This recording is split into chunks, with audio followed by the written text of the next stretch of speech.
Lieutenant Colonel Darrell Place was 2 feet away when his friend and fellow soldier took his own life during the Gulf War.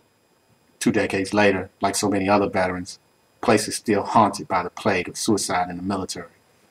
I personally saw my driver, after Desert Storm, in his tank, put a gun underneath his mouth and pull the trigger, while I was no further away from him than I am from you right now, Place told the Washington Free Beacon at the National Mall in Washington, D.C. on Thursday. He was one of the dozens of activists with Iraq and Afghanistan Veterans of America who planted thousands of flags to honor veterans who had killed themselves. By noon, 1,892 American flags graced the mall, representing the number of veterans who have taken their life in this year alone since January 1st, an average of 22 per day.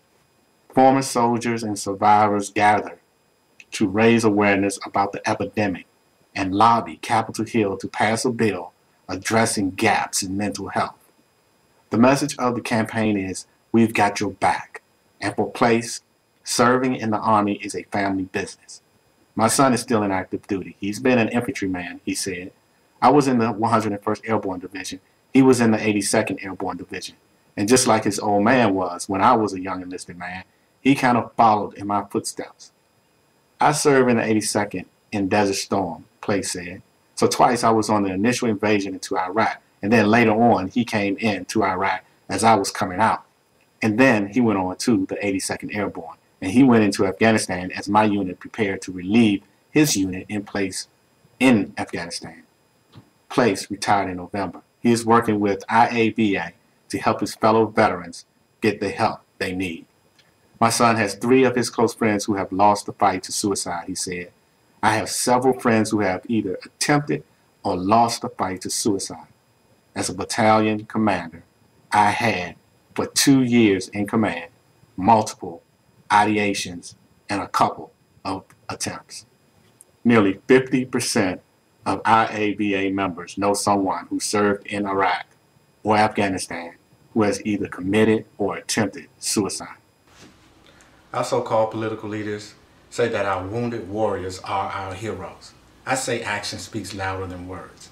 Give our fellow brothers and sisters who put their lives on the line for this country the professional medical and mental treatment that they earned and deserve. Clearly, your certificates and medals are not enough. They need and deserve much more.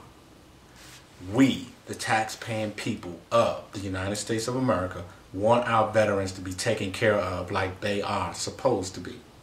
We, the tax-paying people of the United States of America, know that there are funds available to do this. If billions of dollars can be sent overseas to help suffering people in other countries, surely we have the money to take care of our very own.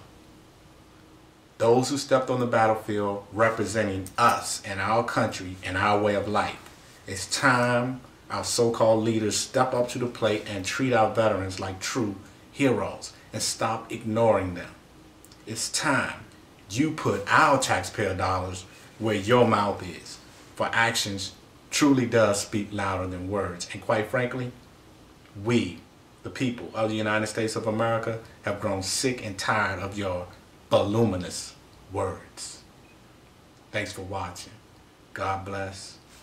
Peace and love.